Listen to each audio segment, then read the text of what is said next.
Welcome to Immigration Quicktake. This is Jessica Eyes with the American Immigration Lawyers Association.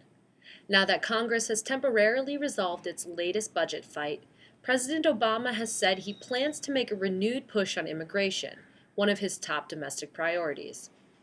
However, January 15th now looms as the day the federal government's current round of funding runs out, and that will be followed only a few weeks later by yet another debt ceiling decision.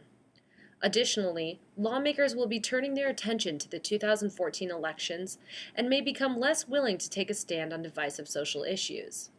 Joining us to discuss the current status of immigration reform is AILA Advocacy Director Greg Chen. Greg, what are the main legislative and political challenges facing immigration reform?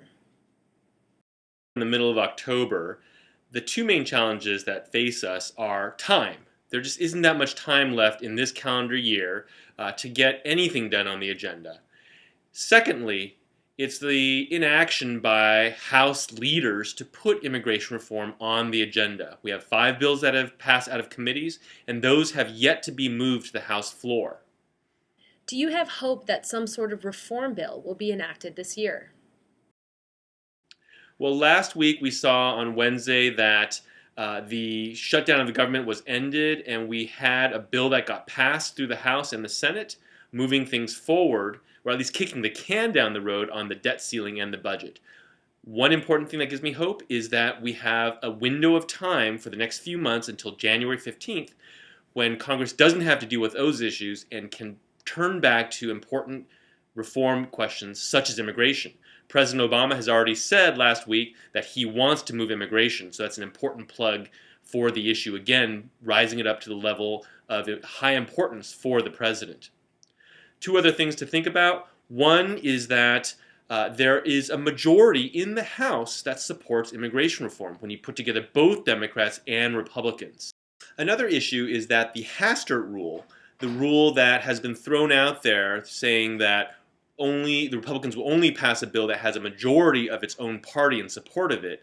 That rule, which has been touted as an obstacle to immigration reform, has now been violated by the leadership 5 times, including the most recent bill that just passed for the budget and the debt ceiling. So whether the Hastert Rule is going to be such an essential obstacle, I'm not so sure about that at this point. And given the momentum that's building to get something done and the pressure that is still there on the Republican Party from a national demographic perspective, I think the Republicans are going to want to have action on immigration, and they're going to want to get that issue beyond them. So those are the positive factors that give me hope that we're going to have a chance to get it done this year. What can AILA members and the public do to keep pushing forward on this issue?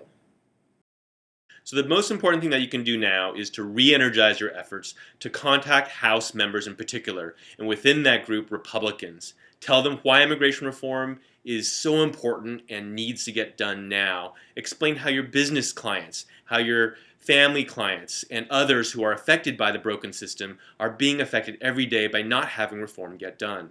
Our website will tell you all about how to contact your members of Congress and provide basic information and details about the various bills that are there and how to move them forward. Thank you, Greg, for joining us. For the rest of you, please stay tuned for more updates through Immigration Quick Takes with the American Immigration Lawyers Association.